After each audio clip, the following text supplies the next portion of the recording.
ስለወደዱ ከኢትዮጵያ ቴሌቪዥን ጋር ባለፉት 7 ዓመታት የመንግስት ጉዞ ወቅታዊ ጉዳዮች ላይ ትኩረት አድርገው ቆይታ ሊያደርጉ ስለወደዱ እጅግ አድርጌ ነው የማመሰግነው በኔም በተመልካቾቼም ስም።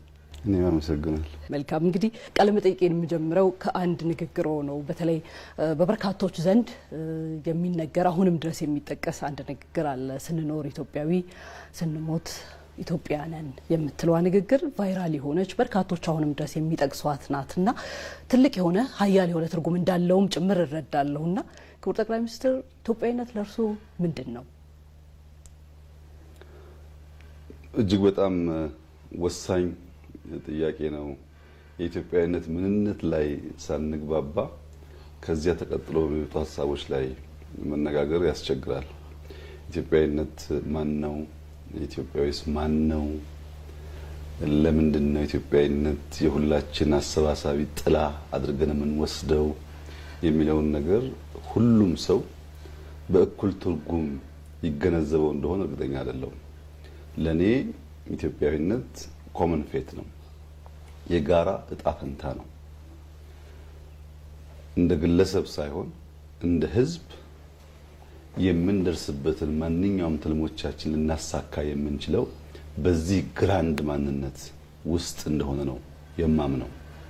ኢትዮጵያዊነት ሲባል ብሔራዊ ጥቅም፣ የግለሰብ ጥቅም፣ የቤተሰብ ጥቅም፣ የማህበረሰብ ጥቅም፣ ከዚያ ደግሞ አልፎ ብሔራዊ ጥቅም። ብሔራዊ ጥቅም ልክ እንደ ግለሰብ ጥቅም ጠዋት ከፍለን ወዲያው የምናገኘው ላይሆን ይችላል። እኛ ከፍለን ልጆቻችን የሚያገኙት ሊሆን ይችላል። አሰባሳቢ ትርክት እኛ ሲፈጥረን ባለብዙ መልክ፣ ባለብዙ ቋንቋ፣ ባለብዙ ባህል ስለሆን እነዚያ የሚለያዩ ማንነቶች ዋናውን ማንነት እንዳይሸረሽሩት የሚሰበስበን እንደ ቤተሰብ እንድንታይ የሚያደርገን ትርክት ያስፈልጋል። ከዚያም ባሻገር ያ ብሔራዊ ጥቅም ያልነውን ነገር ሊያሳካ ሊያበለጽግ የሚችል ትውልድ መስራት ይጠይቃል። ብሔራዊ ጥቅም ከግል ጥቅም የሚለየው ነገር በሰሞኑ በፈረንሳይ ሀገር አንድ የካቶሊክ ካቴድራል የመጎብኘት እድል አግኝቼ ነበር። ኖትርዳም ካቴድራል ይባላል።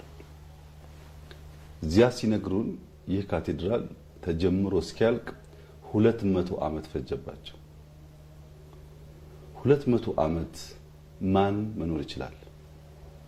200 ዓመት ማንስ ጀምሮ ሊጨርስ ይችላል?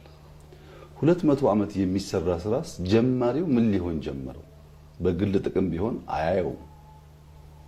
ብሔራዊ ጥቅም ማለት ያ የጀመረው ያ የሚሰራው ከዚያ ከሰራው ስራ ተጠቃሚ እንኳን ባይሆን በትውልድ ቅብብሎች መካከል የሚጸናና ኢትዮጵያዊነትን የሚያቆይ ስራ ማለት ነው።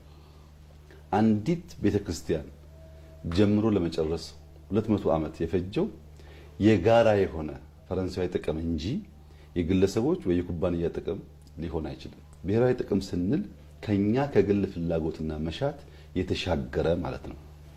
በእርግጥ አንድ ከግምት ሊገባ የሚገባው በርከት ባሉ ሰዎችም እንደ ችግር የሚታየው ኢትዮጵያ ውስጥ የማንነት አረዳድ ነው።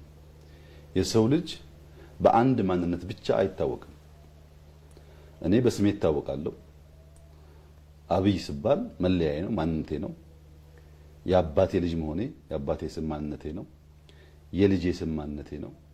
በዘር፣ በሃይማኖት፣ በተማርኩት ስራ፣ በተለያየ ነገር ልታወቅ እችላለሁ። እኔ ማንነት የሚገለጸው በአንድ ጉዳይ ብቻ አድርጌ ወይም አንደኛውን አጉልቼ ሌላውን ሳኮስስ የኢትዮጵያዊነት ምንነትና የኢትዮጵያዊነት ትርጉም ትክክለኛው ሚዛን ይስታል።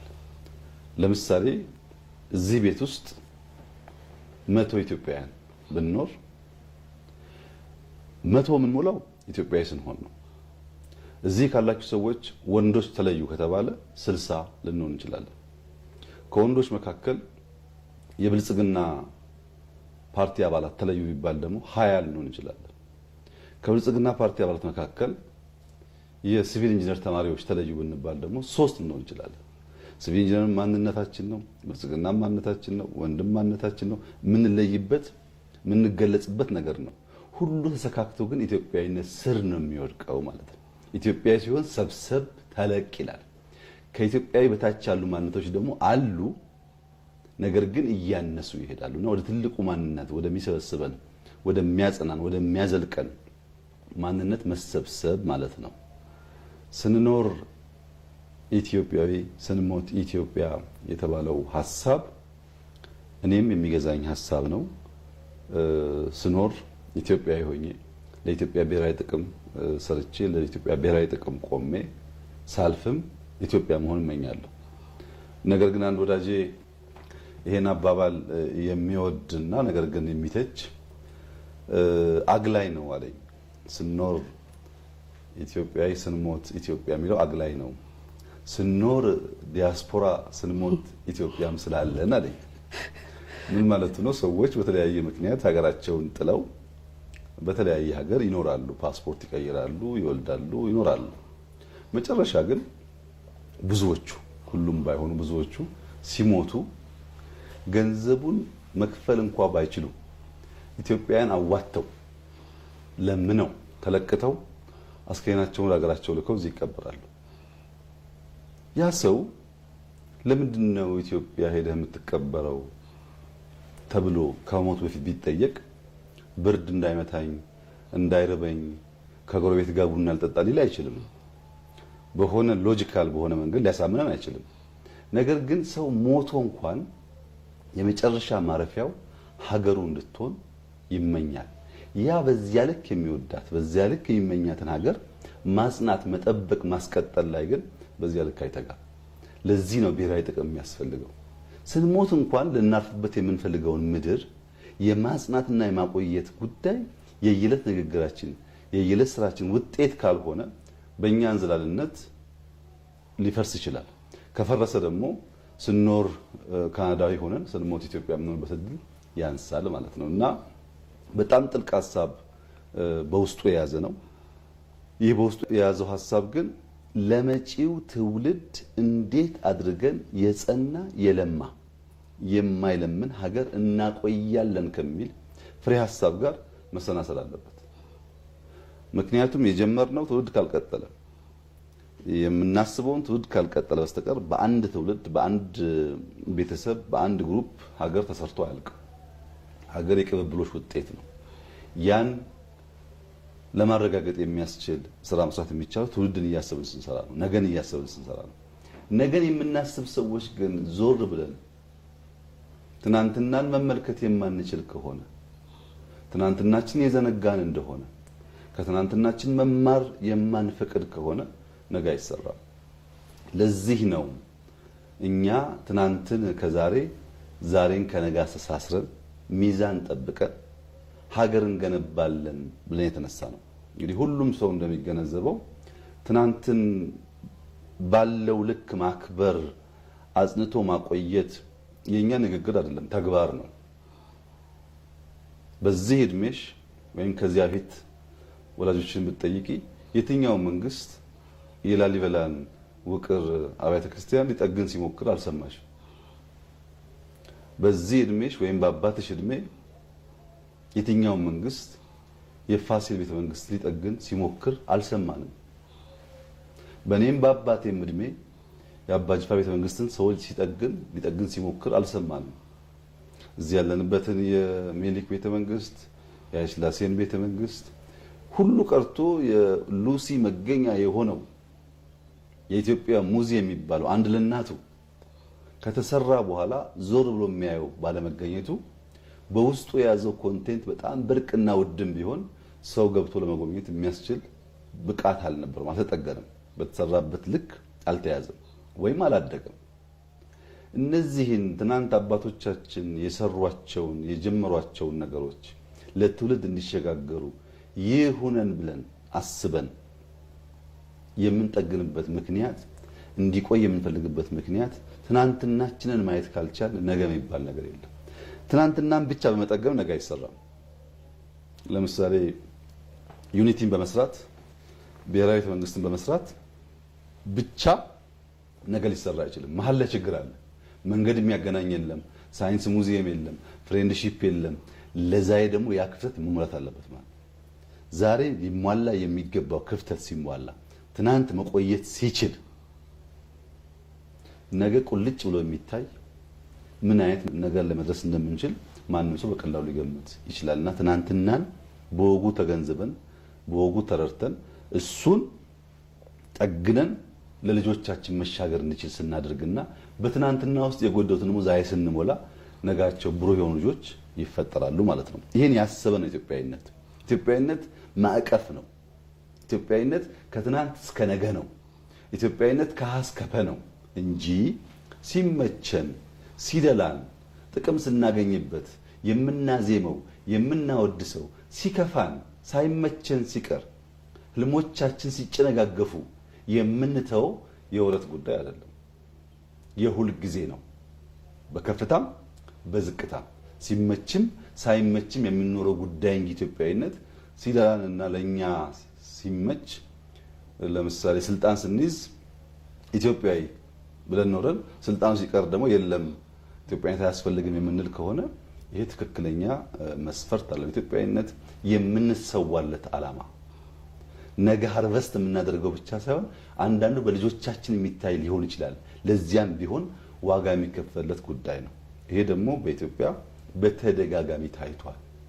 ሰዎች አድዋ ላይ የሞቱት፣ ሰዎች ማይጮ ላይ የሞቱት፣ ሰዎች ባድመ ላይ የሞቱት ትውልድ እንዲቀጥል ሀገር እንዲቀጥል እንጂ ከሞቱ በኋላ ሌላ የሚያገኙት ወረት ክፍያ ስላለ አይደለም።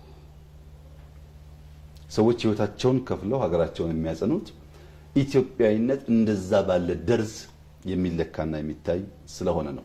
ባጭሩ ኢትዮጵያዊነት ኩልል ብሎ የሚፈስ ጅረት ነው። ክረምት ከበጋ የማይቋረጥ በድምጸቱ ለተጠሙ በመድረሱ ለእርሻ በመሆኑ ተፈጥሮን በመጠበቁ እጅግ እርካታን የሚሰጥ በሰፈር ውስጥ የሚያልፍ ኩልል ያለ ጅረት ካለ ኢትዮጵያዊነት እንደሱ ነው። አንዳንዴ ዘንቦ ሊደፈርስ ይችላል፣ ነገር ግን ሰክኖ ደግሞ ይጠራል። ኢትዮጵያዊነት የማይቆም በቀጣይነት የሚፈስ በሙላት የሚመለስ በልጆች የሚገለጥ የኖረ ያለና የሚኖር ነው ብዬ ነው የማስበው። በተለይ ስለ ትናንትናችን ሲያነሱ ክቡር ጠቅላይ ሚኒስትር አንድ ማንሳት የፈለኩት ጉዳይ ስላለ ነው አያይዤ። ዛሬ ላይ ሆነን ትናንትናችንን የምናይበት መነጽርስ የተስተካከለ ነው? በምን መልኩ ልናየው ይገባል ትናንታችንን ስንገነዘበው ይላሉ? ሁልጊዜም ሰዎች ትናንትን ሲመለከቱ ዛሬ ባሉበት የእውቀት ልክ፣ ዛሬ ባሉበት ዓለማዊ ሁኔታ፣ ዛሬ ባሉበት የሀብት ልክ ካዩት ሚዛን ይሰጣሉ። ትናንትን ማየት ያለብን በዚያን ጊዜ በነበረ አውድ ነው፣ የከፋም የለማም ነገር እንደሆነ። ትናንትን ማየት የሚያስፈልገው ለፍርድ አይደለም። ትናንትን ማየት የሚያስፈልገው ለመማር ነው። ትናንትና ውስጥ ልንማራቸው የሚገቡ በጣም በርካታ ጉዳዮች አሉ። እነሱን ካልተማርን ስህተት እንደግማለን። እነሱን ካልተማርን ጥፋት እንደግማለን። ጥፋት ከደገምን ደግሞ ይያያዝና ለትውልድ ይሻገራል። ትናንትናን ስናይ ለመፍረድ ከሆነ ትናንትናን ስናይ ያ መደረግ አልነበረበት መደረግ ነበረበት ለመወሰን ከሆነ በዚያ ትውልድ መካከል መገኘት አለብን። በትውልዶች መካከል የሀሳብ፣ የእውቀት፣ የሀብት ልዩነት አለ እና ትናንትን ማየት ያለብን አትሞስት ለመማር መሆን አለበት። ከነ ችግሩም ቢሆን ብዙ ትምህርት ስለሚገኝበት ከዚያ ውጭ ያለ እይታ የተንሸዋረረ ይሆንና የተሟላ ግንዛቤ እንዳንይዝ ያደርገናል። ትናንትን ወይም አብዝተን እንጠላለን ወይም አብዝተን እንወዳለን። አብዝተን ስንጠላ ልንማር የሚገባንን ነገር እንስታለን። አብዝተን ስንወድ ደግሞ ዛሬን መኖር ዛሬን መስራት ሲገባን ካለ ጊዜያችን ትናንትና ውስጥ እንኖራለን። ሁለቱም ትክክል አይሆኑም ማለት ነው። ወደ ኋላ ልመልሶ ወደ ለውጡ ማግስት እንሂድና በለውጡ ማግስት የተለያዩ በተለይ ማስገራሚ ወይም የማይረሱ ከሚባሉ ውሳኔዎች ውስጥ አንዱ የፖለቲካ ኃይሎች ወደ ሀገር ውስጥ መግባታቸው እንደሆነ ይታወቃል። እርሶም የፖለቲካ ኃይሎች ሁሉም እንዲገቡና በፖለቲካ አውድ ውስጥ እንዲሳተፉ ጥሪ ማድረጉ እንደዚሁ የሚታወቅ ነው። ከዛ በኋላ ከተፈጠሩ አንዳንድ ጉዳዮች አንጻር ግን ዛሬ ላይ ሆነው ይህ እርምጃ ትክክል ነው የሚል ሀሳብ አለዎት? ይህ ጥያቄ በብዙ ሰዎች ይነሳል። ነገር ግን አንድን ኢንሲደንት አንድን ትሪገሪንግ ፖይንት ራሱን ብቻ ወስዶ በማየት የተሟላ ግንዛቤ መያዝ አይቻልም። ማንኛውም ትሪገሪንግ ፖይንት ፕሮክሲሚቲ አለው። በአቅራቢያው ለዚያ ግብአት የሚሆን ነገር አለው። ከዚያ ከፕሮክሲሚቲ ፖይንት ዝቅ ስንል ስትራክቸራል ጉዳይም አለው። ሙሉውን ካላየን በቀር ውሳኔዋን የሆነችዋን ኤቨንት ብቻ ከወሰድን የተሟላ ግንዛቤ አንይዝም። ፈላስፎች እውነት 3 ሌየር አላት ይላሉ። ልክ እንደ ሽንኩርት ናት ይላሉ። ሽንኩርት የመጀመሪያው ልጣጭ በሙቀት፣ በቅዝቃዜ፣ በአየር ጸባይ ምክንያት ከለሩም ድርቀቱም ውስጥ ካለው ሽንኩርት ጋር አንድ አይነት አይደለም። የመጀመሪያውን ስንልጥ ሁለተኛውን ስንልጥ ከውስጥ የሚወጣው ሽንኩርት ሞር የለሰለሰ ከለሩም ከቀደመው የተሻለ ለመብላት ዝግጁ የሆነ ነው። ወላጆቻችን ሽንኩርት እንዳገኙ አጥቦ አይልጡም። የመጀመሪያውን ልጠው ጥለው ውስጥ ያለውን ነው የሚከትፉት። እንደዚያ እውነትን በሌየር ነጥለን ማየት ካልቻል ትክክለኛውን ትርጉም አናገኝም። ፈላስፎች እውነት 3 ሌየር አላት ካሉ በኋላ የመጀመሪያው ሌየር ኢምፔሪካል ነው ይላሉ። ኢምፔሪካል ማለት ኤክስፒሪየንስ የምናደርገው ነገር፣ የምናየው፣ የምንሰማው፣ የምንነካው ነገር። ከዚያ ሁለተኛው ሌየር ሁለተኛው ልጣጭ ግን አክቹዋል ነው ይላሉ። አክቹዋል ማለት ደግሞ ኤቨንቱ ነው ይላሉ። ሶስተኛው ብዙ ሰው የማያየው ሪል ነው ይላሉ። እሱም ሜካኒዝም ወይም ስትራክቸር ነው ይላሉ። ሜካኒዝሙን ስትራክቸሩን ያልተገነዘበ ሰው ስለ ጉዳዩ የተሟላ እውቀት አይኖረውም። በቀላል ምሳሌ ላስረዳ። ቲያትር ቤት እንሄዳለን። ቲያትር ቤት ተቀምጠን የሚተውኑ ወንድና ሴቶች ሲጫወቱ አንዳንዴ እንስቃለን፣ አንዳንዴ እናጨበጨባለን፣ ምናልባት አንዳንዴ እናለቅሳለን፣ እንቆማለን፣ እንጮሃለን። ብዙ ስሜቶች ይገላበጣሉ። እዚያ ያለው ኦዲየንስ ሪአክት የሚያደርገው ስቴጁ ላይ የሚያየውን ነገር ብቻ ነው። እሱ ኢምፔሪካል ነው። እሱ ኤክስፒሪየንስ የምናደርገው ነገር ነው። ነገር ግን ከዛ ስቴጅ በስተጀርባ መብራት ላይ የሚሰሩ፣ ሜካፕ ላይ የሚሰሩ፣ ድምጸት ላይ ወጣ ወረድ ብሎ የሚሰሩ ከፍተኛ ሰፖርት የሚያደርግ ቲም አለ። በእያንዳንዷ የቲያትር ሾው ከመጋረጃው ጀርባ ሆኖ ለእያንዳንዱ ተዋናያን ይሄንን ድጋፍ የሚያደርጉ ሰዎች አሉ። እነሱ ናቸው አክቹዋል የሚባሉት። የነሱ ስራ ከፍና ዝቅ ቢል፣ የነሱ ስራ በወጉ ባይከወን ያ የምንስቀው ወይ የምንጮኸው የምናጨበጭበው ነገር ሊበላሽ ይችላል። ኢፌክቱ ከነሱ ስራ ጋር የተያያዘ ነው። ሰው ግን ከመጋረጃ ጀርባ ያለውን ማንም ሰው አስተውሎ አያስብም።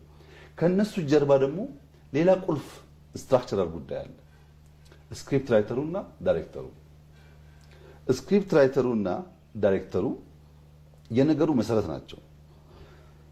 አንድ ሰው ስክሪፕት ሲጽፍ ዝም ብሎ አይጽፍም። የቀሰቀሰው ነገር አለ፣ ወይ ያየው ነገር አለ፣ ወይ የሰማው ነገር አለ፣ ወይ ከተፈጥሮ የተማረው ነገር አለ። ያን ሲጽፍ እሱ በጻፈውና ባየው ልክ የሚረዳ ዳይሬክተር ይፈልጋል።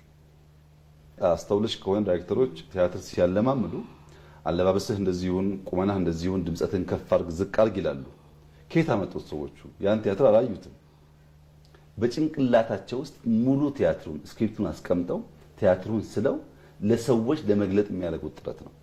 እነዚያን ስክሪፕት ጸሐፊና ዳይሬክተር ስትራክቸራል ሌቭል ካየን፣ ከመጋረጃ ጀርባ ያሉትን ሰዎች ደግሞ በአክቹዋል ሌቭል ካየን ኤክስፒሪየንስ የምናደርገው ውጤት አሳዛኝም አስከፊም የሚያዝናናም ቢሆን ሙሉ እይታ አለን ማለት ነው።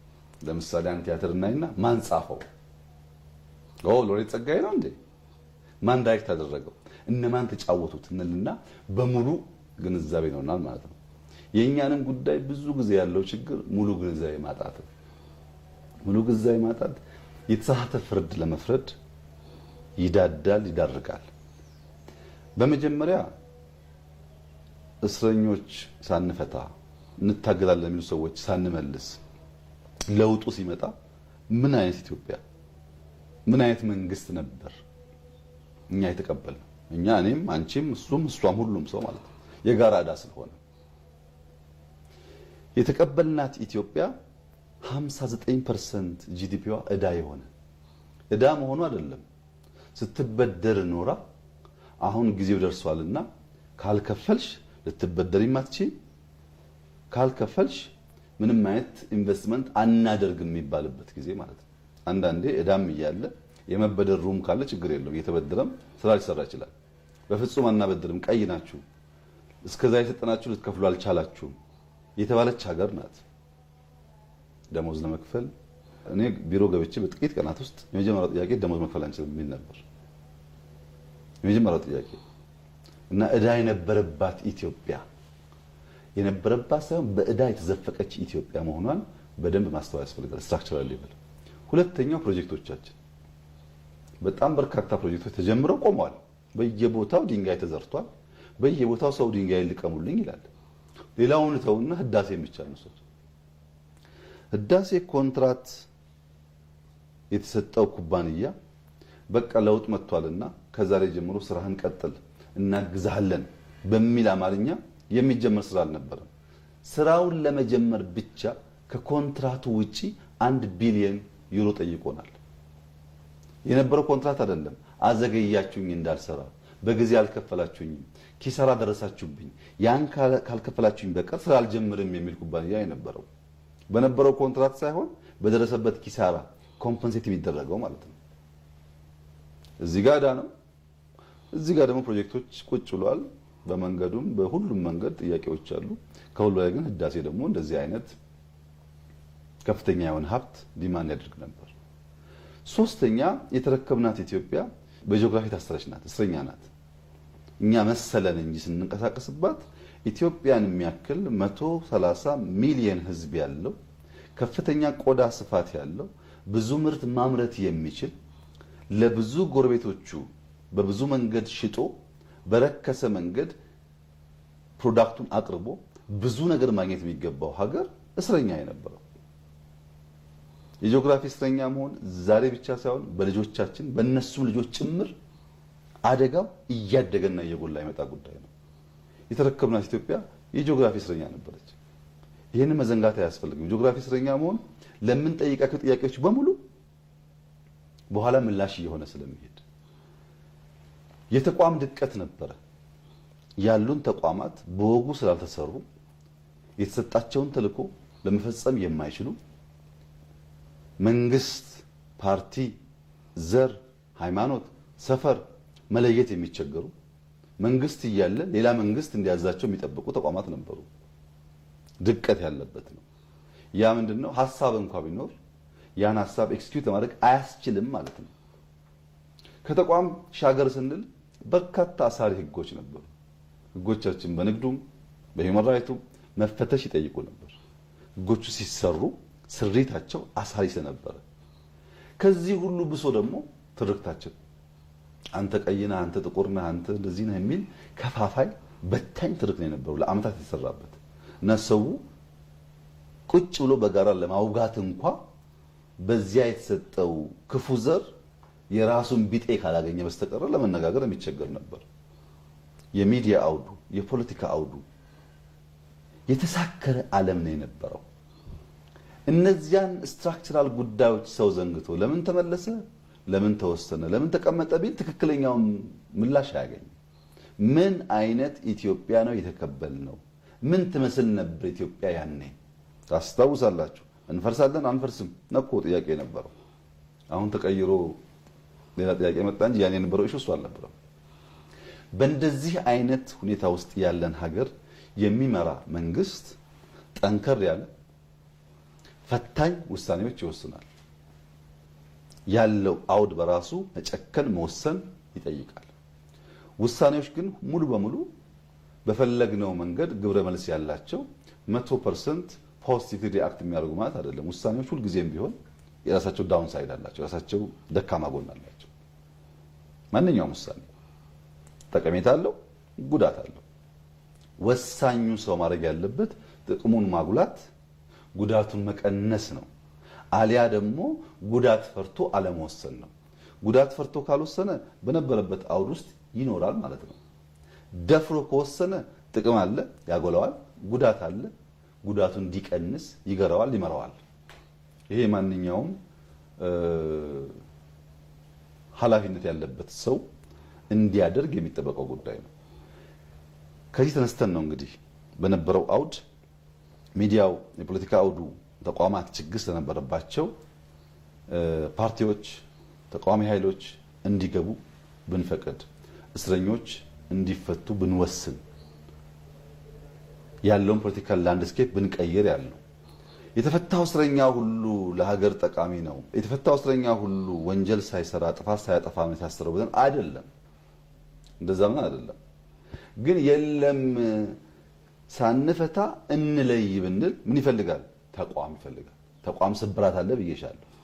ተቋም በሌለበት 1000፣ 10000፣ 20000 እስረኛ በትክክሉ እየመዘነ አንተ ወንጀለኛ ነህ አንተ አይደለህም ለማለት ሌላ 10፣ 15 ዓመት ሊያቆየን ይችላል።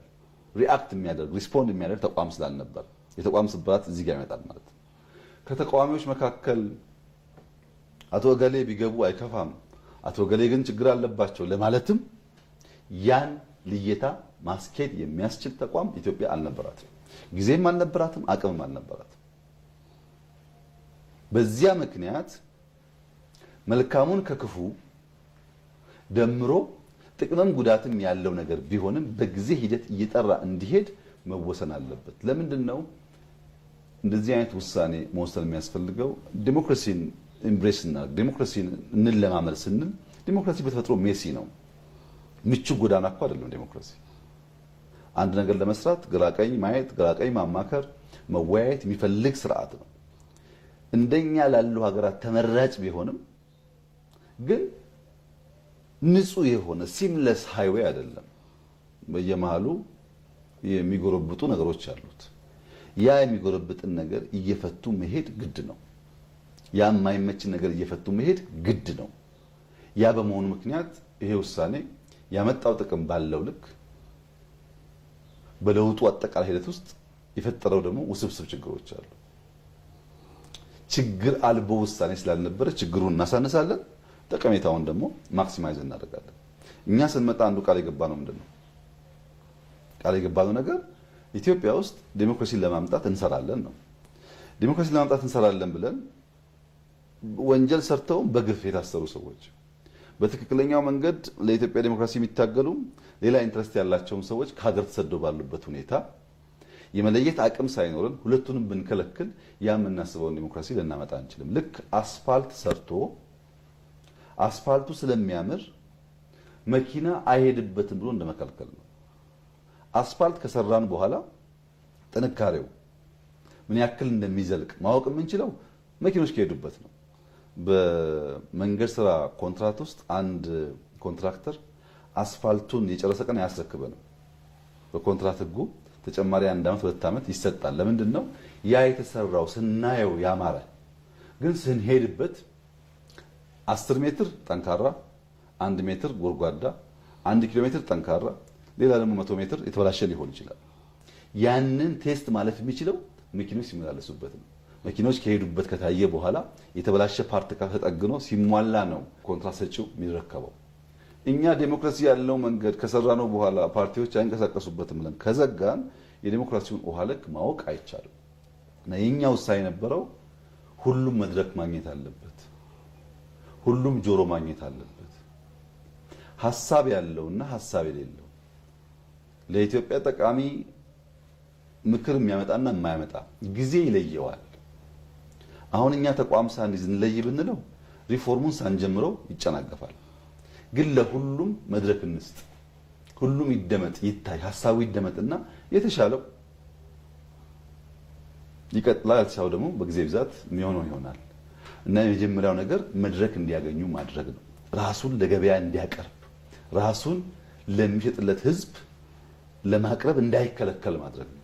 ከዚያ በኋላ በህዝብ ተመዝኖ መክበድ አሊያም መቅለል የሚወሰነው በኔ ሳይሆን በአንቺ ሳይሆን በዚያ ሰው ሳይሆን በህዝብ ነው። ህዝብ ሁሉን ይሰማል፣ ሁሉን ያያል።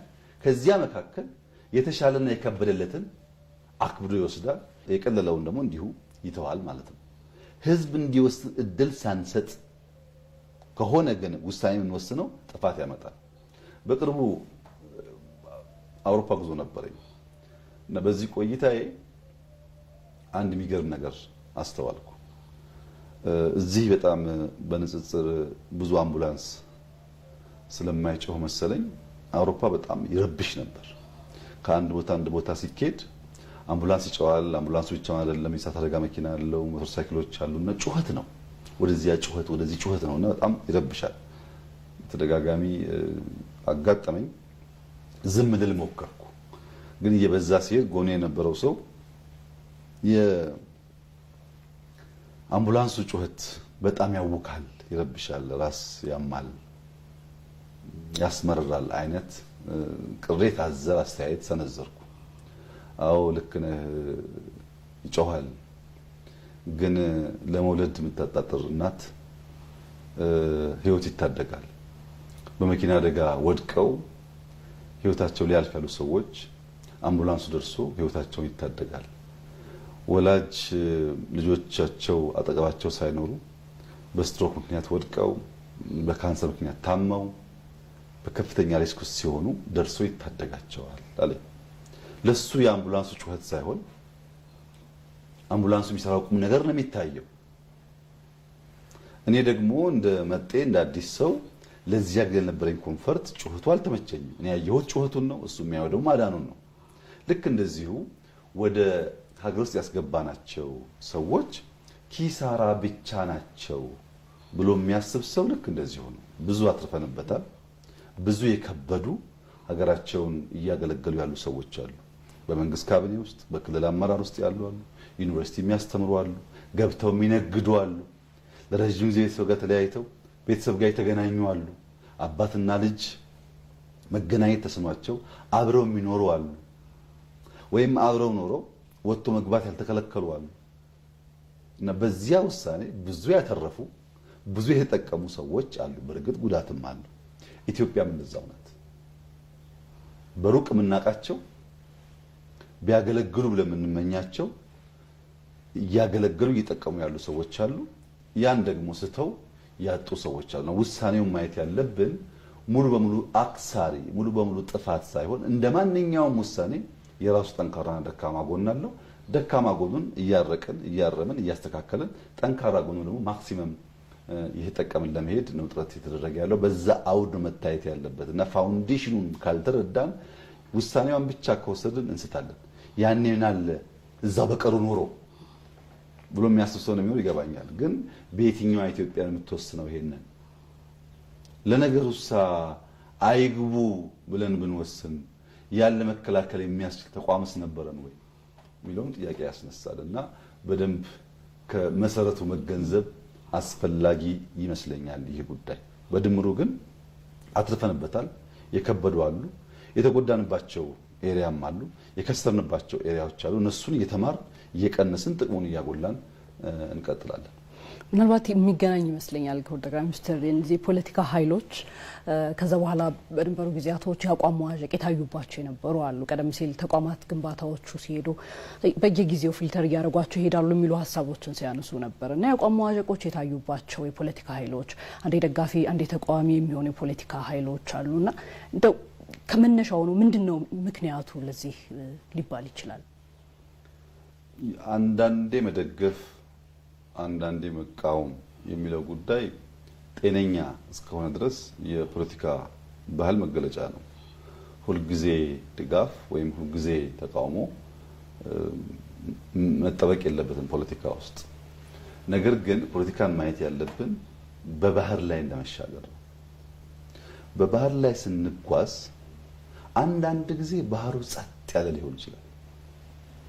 አንዳንድ ጊዜ ግን ውጽውጽታ ያለው ማዕበል ያለው የሚረብሽ በድምጸቱ በእንቅስቃሴው የሚያውክ ህይወታችን እስኪወስድ ድረስ የሚያስደነግጥ ሊሆን ይችላል።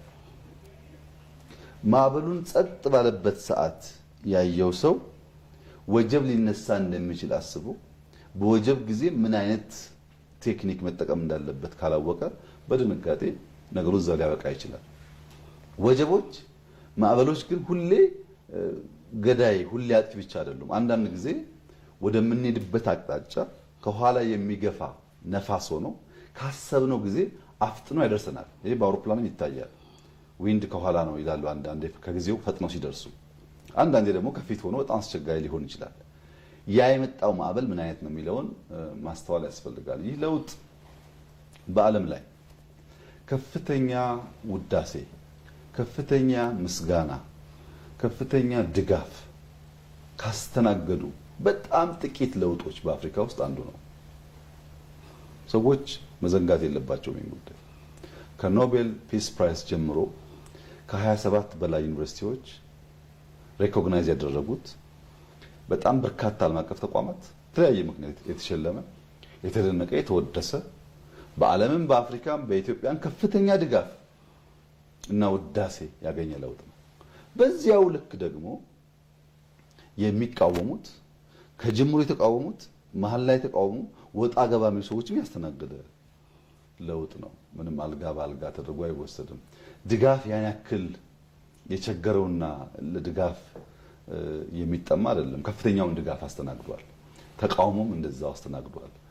ሁለቱንም ባላንስ አድርጎ ለመሄድ ለውጡ የወሰነበት መንገድ ነፋስ አቅጣጫው ሊቀይር ይችላል። እኛ ግን መዳረሻችንን እናውቃለን። መርህ ያደረግነው መልህቃችንን ነው።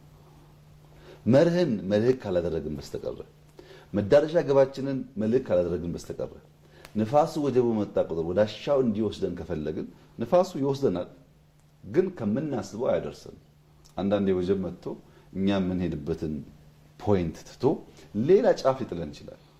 እዛ ስንደርስ እንደደረሰን ካሰብን ስተናል። መዳረሻችን እሱ አይደለም።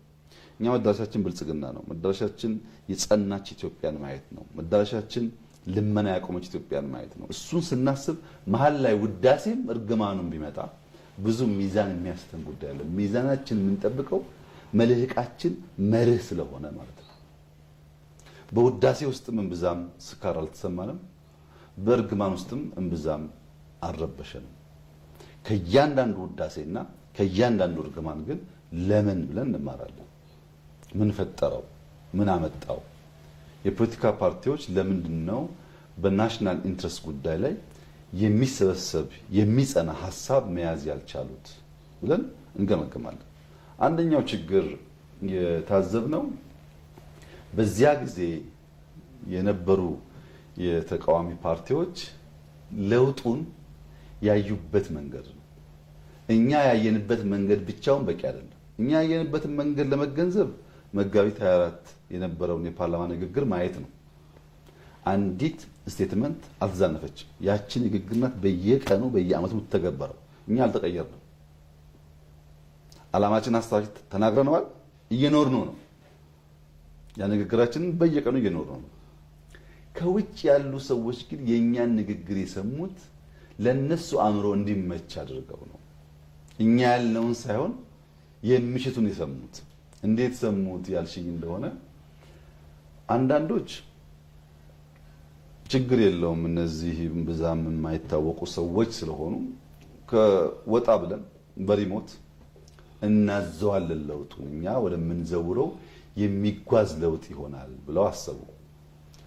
አንዳንዶች ደግሞ እነዚህም ብዛም አይቆዩም፣ ወደ 3 ወር ነው ያሉም አሉ። ባይዘው ወደ 3 ወር ውስጥ ተቀብለን እኛ እንቀጥላለን።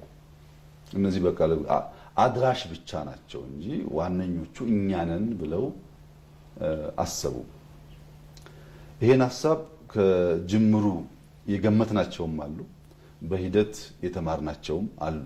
ነገር ግን አብዛኛው እንደዚህ ያለ ሐሳብ የሚያስቡ ሰዎች መንግስትን አያውቁም። መንግስትን መዘወር ግን ያስባሉ። አንዲት ቀበሌ ለአንድ አመት ሰርቭ አድርጎ አያውቁም። አንዲት ኤጀንሲ ሰርቭ አድርጎ አያውቁም። አንዳንዶቹ ፔሮል ላይ ፈርሞ አያውቁም።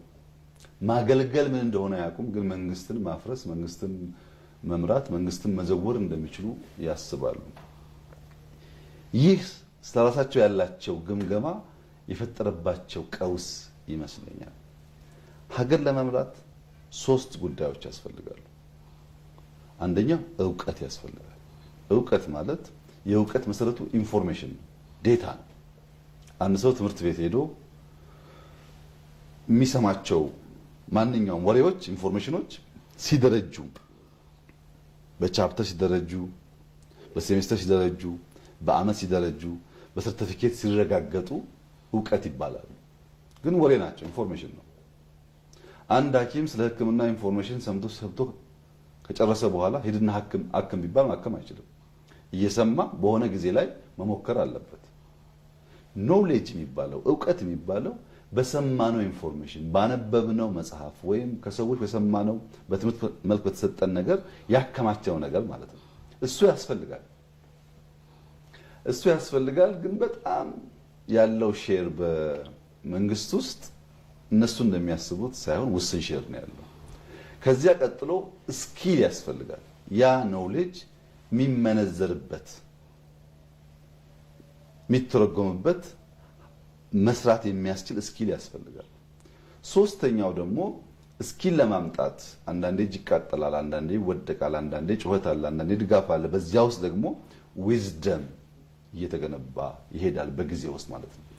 ሰው እውቀት ኖሮት ስኪል ከሌለው ልምምዱ ከሌለው በስኪል ውስጥ ደግሞ ዊዝደም እየገነባ ካልሄደ ብቻው እንኳን ባይሆን እንደ ቲም ይህንን ብቃት መገንባት ካልቻሉ መንግስት ያስቸግራል። እና ብዙዎቹ በክላስሩም ዋና እንዴት እንደሚዋኝ ተምረዋል።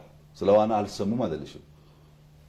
ዋና ስትዋኝ መጀመሪያ ቀኝ እጅህን ወደፊት ትዘረጋለህ፣ ቀጥሎ ግራ ይከተላል፣ ሁለቱ እግሮች ይንቀሳቀሳሉ፣ ንፋስ አየር ምስብበት መንገድ ይሄ መሆን አለበት የሚለው ቲዮሪ ሰምተዋል። ግን ዋና ዋኝተው አያውቁም። አንድ ሰው ስለ ዋና አስተምረን ስናበቃ ሂድና ዋኝ ብለን ገንዳ ውስጥ ብንጥለው ካልደረስን በቀር ሟች ነው። ስለ ዋና ሰማ ማለት ዋና ቻለ ማለት አይደለም። ወይም ስለ ሳይክል ለመንዳት ግራና ቀኝ እግርህን እያፈራረክ ትነዳለህ፣ ባላንስህን ጠብቅ ብለን ብንነግረው ሰውየውን ከዚያ በኋላ ገብቶኛል ብሎ ሳይክሉን ብሰጠው ይፈጠፈጣል እንጂ አይነዳውም። አብዛኛዎቹ እንደዚህ ናቸው። ስለ መንግስት ወሬ የሰሙ፣ ስለ መንግስት ያነበቡ፣ ስለ መንግስት በርቀት ያዩ፣ ግን ቀበሌ ማለት ምን እንደሆነ በወጉ የማያውቁ፣ ኤጀንሲ ማለት ምን እንደሆነ በወጉ የማያውቁ ያልኖሩት ማለት ነው። እኛ እኮ ሰምተናል ስለዚህ ጉዳይ። አዎ ሰምተሃል። መስማት ግን መኖር አይደለም። ስትኖር ብዙ ከፍታና ዝቅታ በውስጡ አለ። ይሄንን ካለመገንዘብ ብዙዎቹ ሳቱ። እኛ ለሁሉም እጃችን ዘርግተን ጠበቅናቸው። ለአውሮፓ ላለውም አሜሪካ ላለውም በቅርብ ላለውም ለሁሉም እጃችን ዘርግተን የተቀበልነው። አንዳንዶች ከእጃችን ላይ የግል ምንዳ ጠበቁ። ያ የጠበቁትን ምንዳ ከእጃችን ሲያጡ አኮረፉ። ኑ ሲባሉ፣ ግቡ ሲባሉ፣ አብረን እንስራ ሲባሉ ኑ የተባልነው 4 ኪሎ ነው ብሎ ያሰቡ ሰዎች ሳቱ፣ አኮረፉ። ሀገር ነው የምንፈልገው፣ ሀሳብ አለን፣ መስራት እንችላለን፣ እንፈልጋለን ደግሞ ያሉ ጸንተው ቀሩ። እኛ ኑ ያልነው፣ ተመለሱ ያልነው፣ አብረን እንስራ ያልነው፣ ሀሳባችሁን ለመሸጥ አውድ ይገባችኋል፣ መዛኙ ህዝብ ካከበዳችሁ የምትፈልጉትን መሆን ትችላላችሁ ነው ያልነው እንጂ የጠራነው ሁሉ 4 ኪሎ ይገባል አላልንም። እንደዚያ ያሰቡ ሰዎች ሳቱ። በሐሴት በደስታ የተቀላቀሉ ነገር ግን ቂም አርግዘው የገቡም በውስጡ ነበሩ። በደስታ የመጣው እያለቀሰ የመጣውም ቂም አርግዞ የመጣውም ተቀላቅሎ ስለመጣ ያንን የለየት አቅም ስላልነበረ በሂደት ያ እሱ ያስቀመጠው መስፈርት ይሆነኛል ይገባኛል ብሎ ያስቀመጠው ነገር ከፍና ዝቅ ሲል ድጋፉ መዋዠቁም በኢትዮጵያ ፖለቲካ መቼም እንዴት እንደዋዠቀ ሁላችን እንታዘባለን። ዛሬ ነሳና ነው የዛኛው ግሩፕ ደጋፊ ይሆናለሁ፣ ካለምንም ችግር ደግሞ ተነስቼ የዛኛው ግሩፕ ደጋፊ ይሆናለሁ። ሲጀመር መርህ ፕሪንሲፕል አልነበረም ማለት ነው። የግል ፍላጎት እንጂ ብሔራዊ ጥቅም አልነበረም። የግል ፍላጎት እንጂ ሐሳብ ኖሮ ሐሳብ ሽጦ ተወዳድሮ ላሸንፍ ይችላል የሚል እምነትም አልነበረም። እኔ ወሬ ስሰማ ስለከረም እውቀት አለኝ ብዬ ስለማስብ ቀጥታ ሄጄ መንግስት መሆን ወይም መዘወር ይችላል ብለው ብዙዎቹ አስበዋል። እንግዲህ እኔ ያለኝ ምክር መንግስት ኢትዮጵያ ውስጥ ማንም ሰው የተመኘ ሰው ከውስጥ ምኞት ያለው ሰው መሆን ይችላል። እንደ ከዚህ ቀደሙ ለምን ትመኛለህ የሚባልበት ዘመን አይደለም። ሰው ጠቅላይ ሚኒስትር መሆን፣ ጀነራል መሆን፣ ሚኒስተር መሆን መመኘትም ይችላል። ከበረታና ከተጋ መሆንም ይችላል። የሚከለክል ህግም የሚከለክል አውድም አይደለም ያለው። ብዙዎች ያን እንዲመኙ ለዚያም እንዲተጉም እንፈልጋለን። ግን ያለኝ ምክር በከፍተኛው ቦታ ላይ ማገልገል የምናስብ ማንኛውም ሰዎች ህልሙ ካለን ያህልም እንዳይጨነግፍና እንዲሆን ቀበሌን፣ ወረዳን፣ ኤጀንሲን ማገልገልን ፔሮልን ማወቅ አለብን። በወር ፔሮል ላይ ፈርመን ደሞዝ መቀበል ሳንለማመድ ከዚያም ከዚህ ሞጭፈን እየኖር ከዚያ ላገልግል ካል ያ ባህሪ ይከተልንና በፔሮል መኖር የምንቸገር ሰዎች እንሆናለን። እና ፍላጎቱ ችግር የለበትም፣ ምኞቱ ችግር የለበትም፣ ለዚያ መትጋቱም ችግር የለበትም። ያ ግን በሰላማዊ በህጋዊ መንገድ እንዲሆን፣ በዓላማ እንዲሆን፣ ሐሳብ ቋጥረን እንዲሆን፣ በልፋትና በውጤት እንዲሆን ከሰራ ነው ከመራ ነው ለማንም ሰው ክፍት ነው። እኛ ዛሬም እጃችን የተዘረጋ ቤታችን የተከፈተ ለሰላም፣ ለውድድር፣ ለንግግር አብሮ ለመስራት ለሚፈልጉ ማንኛውም ሰው ክፍት ነው። ቤታችን ዝግ አይደለም። ባለፈው እንዲህ ስላደረግ ሁለተኛ አደርስብኝ የሚል አቋም የለንም። አሁንም ሐሳብ ያለው ሰው፣ ሰላማዊ መንገድ የሚከተል ሰው፣ በመርህና በትጋት ሊያመጣ የሚሻ ሰው ካለ እሱ ለኛ ትርፍ ጥቅም ሀብት እንጂ ኪሳራ አይደለም። አንዱም ችግራችን ጠንከር ያለ ሐሳብ ያላቸው ሐሳብ ላይ ቆመው የሚሞግቱ ቻሌንጅ የሚያደርጉ ኃይሎች ጠፍተዋል ኢትዮጵያ ውስጥ። ስሜት ነው እዛም እዛም ይወራጨው እንጂ ሐሳብ የለም። እሱ ለኛም አይጠቅመንም፣ ለኢትዮጵያ አይጠቅማትም። ምክንያቱም ሐሳብ እየደረጀና እየሞገትን ስንሄድ እንማማራለን፣ አንዱ ከአንዱ ይማራል። በዚያ ሂደት ውስጥ እናድጋለን እና አሁንም እኛ አልተዛነፈን፣ ቦታችን ክፍት ነው። በመርህ ላይ ቆሙ ከመጀመሪያው ዕለት ጀምሮ እስከዛሬ ድረስ በምንሰራው ስራ መጋቢት 24 እየተመለሱ ሪፈር እያደረጉ የሚደግፉ በጎደለውም የሚመክሩ ሰዎች አሉ። ሙሉ ላይሆን ይችላል አንዳንድ ጉዳይ ሲደግፉንም ያልገባቸው ሲቃወሙንም ያልገባቸው፣ አንድ ሳምንት ሲያወድሱ ሌላ ሳምንት ሲረግሙ የሚታዩ ሰዎች ደግሞ አሉ። ይሄን እንግዲህ እነሱ ቢሰሩበት ይሻላል ከኛ ይልቅ ብዬ ነው የማስበው። በእኛ በኩል ግን ውዳሴውንም በሚዛን ወቀሳውንም በሚዛን ከውዳሴውም ትምህርት ከወቀሳውም ትምህርት ነው የምንወስደው። በውዳሴ ዘመን በጣም በርካታ ሽልማቶች፣ በጣም በርካታ ግብዣዎች ይቅርብን ብለን ትተናል። ውዳሴ ነው መርጠን የወሰድናቸው አሉ። በጣም በርካታዎቹን አልተቀበልናቸውም፣ አልሄድንም። ለምን? የውዳሴ መደጋገም በውጤትና በስራ ካልተገለጠ ሊያዘናጋ እንደሚችል ስለምናቅ የሚያስፈልገውን ያክል ካየን በኋላ አብዛኛውን እናመሰግናለን ያለ። በተቃውሞ ጎራም እንዲሁ ነው። አንዳንድ ጊዜ መፈተሽ መመርመር፣ ራሳችንን ማየት የሚገባን ጠቃሚ ሀሳቦች የሚነሱባቸው የተቃውሞ አይነቶች አሉ። ሰክነን እንማርባቸዋለን። ያላየናቸው ያላስተዋልናቸው ልንማራቸው የሚገቡ ጉዳዮች ሲኖሩ፣ አንዳንዴም የኢትዮጵያ ፖለቲካ አብዛኛው ኢንትሪግ ነው፣ ኮንስፒሬሲ ነው፣ ሽረባ ነው። አንድ ሰው አጀንዳ ፈጥሮ አጀንዳውን ሰርቶ ይለቀዋል። እሱ እየተነተነ ብር ይሰበስባል። ለእንደዚህ አይነቱ ጉዳይ ደግሞ የምንመልስበት የግብረ መልስ ሚዛን በንጽጽር ከዛኛው ዝቅ ያለ ይሆናል እና ከተቃውሞም ከውዳሴውም እየተማሩ እያሻሻሉ ቃልን በተግባር እየገለጡ መሄድ ነው ጠቃሚ ነው ብዬ የማስበው ነው። መልካም። በብዙ ኢንተርቪዎቹ ለመከታተል ስንሞክር ብዙ ጊዜ ፈተና ውስጥ ትልቅ ነገር መስራትን ትልቅ ነገር ማሳካትን ይቻላል የሚሉ ሀሳቦችን ሲያነሱ አደምጣለሁኝና በማብራሪያ ብናያቸው እስኪ ምን አይነት ትልልቅ ስኬቶችን በፈተና ውስጥ ማሳካት ተችሏል? ፈተና ያው ፈተና ነው። አቅለን ጉዳት ወይም ፈታኝ ሁኔታን አያመጣም ብለን የምናቃለው ጉዳይ አይደለም። ፈተና ፈተና ነው። ግን ያ ፈተና በውስጣችን የታመቀ ያልተለማመድ ነው። በዕለት ተዕለት እንቅስቃሴያችን እምብዛም ያላወቅ ነው። የተደበቀ ፖቴንሻል ደግሞ ያወጣል። ሰዎች ምን ይላሉ? ሰው ሁሉም ሰው ኢንፋይናይት ፖቴንሻል አለው ይላሉ። ተለክቶ ተሰፍሮ የማያልቅ ብቃት አለው። ግን ያ ብቃቱን አያውቀውም። ያ ብቃቱን አይመነዝረውም። ያ ብቃቱን እንዲመነዝረው ፕሮቮክ የሚያደርጉ ቻሌንጆች አንዳንድ ጊዜ